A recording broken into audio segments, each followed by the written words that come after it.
سی غلطی پچھتاوے عمر بھر کے۔ اس قصے کی ابتدا 1964 سے ہوئی جب کارل لوک نامی ایک شخص کے گھر میں رات کے وقت 3 چور گھس آئے۔ کارل لوک کو ان کی موجودگی کا پتہ چلا تو اس نے اپنے ذاتی دفاع کے لیے آٹومیٹک رائفل سے تینوں کو موت کے گھاٹ اتار دیا، لیکن بعد میں یہ پتہ چلا کہ یہ تینوں چور آپس میں سگے بھائی اور کارل لوک کے ہمسائے تھے، جن کے ساتھ اکثر کارل لوک کا اختلاف بلکہ جھگڑا رہتا تھا۔ بعد میں یہ خبر پھیل گئی کہ کارل لوک نے ان تینوں بھائیوں کو اپنے گھر میں بہانے سے قتل کر دیا اور معاملے کو چوری کا روپ دیا تاکہ پولیس اسے ذاتی دفاع قرار کا معاملہ سمجھے۔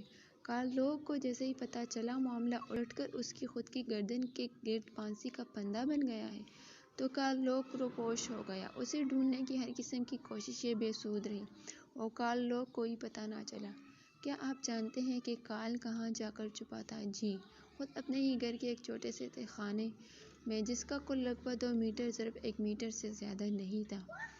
کارل نے پھانسی سے بچنے کے لیے اپنی بیوی سے بھی اس بات کا عہد کر لیا کہ وہ اس بارے میں کسی سے ظاہر نہیں کرے گا، بلکہ یہ خبر راز ہی راز رہے گی اور اس بات کا اپنے بچوں سے بھی ذکر نہیں کرے گا۔ خدا کا کرنا یوں ہوا کہ کارل کا بیوی کا کچھ مہینوں کے بعد انتقال ہو گیا۔ کارل کے بچے اپنے باپ کی موجودگی سے بے خبر اور یہ سمجھتے ہوئے کہ ان کا باپ بہت عرصہ پہلے مر گیا ہے، بڑے ہو گئے، اور اس طرح کارل اپنی ہی تیار کی ہوئی قبر میں 37 سال تک زندہ دفن رہا۔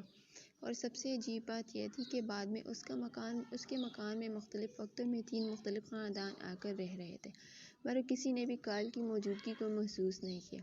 اس سارے عرصے میں کارل رات کو اپنی پناہ گاہ سے باہر نکل کر کچھ کھاتا پیتا اور دوبارہ تہہ خانے کو اچھی طرح سے بند کر کے قید ہو جاتا۔ بعد میں اس تنگ و تاریک گھٹن والی گرد و غبار سے آلودہ سیلن زدہ جگہ میں رہ کر کارل دمے کی مرض کا شکار ہو گیا۔ اب مسلسل کانپتے رہنا اس کی مجبوری ہو گئی۔ ایک رات کو گھر کے مالک نے اپنے مکان میں زیر زمین کھانسی کی آوازیں آنے کی وجہ سے پولیس کو بلا لیا، جنہوں نے آواز کا تعاقب کرتے کرتے کارل کو پا لیا۔ کارل اور پولیس کے ساتھ یہ مکالمہ پیش آیا: کون ہو تم اور یہاں کیا کر رہے ہو؟ میرا نام کارل لوک ہے اور میں یہاں گزشتہ 37 سالوں سے رہ رہا ہوں۔ ساتھ ہی اس کے اپنے اس طرح چھپ کر رہنے کا سبب بتایا۔ یا الہی، کیا تم نہیں جانتے کہ تمہاری روح پوش کے بعد کیا ہوا تھا؟ نہیں معلوم کیا ہوا تھا؟ ان تینوں بھائیوں کی ماں نے اعتراف کیا کہ اس کے بیٹوں نے تمہارے گھر میں چوری کا منصوبہ خود اس کے سامنے بنایا تھا اور اس طرح عدالت نے تمہیں فوری طور پر بری کرنے کا حکم صادر کر دیا۔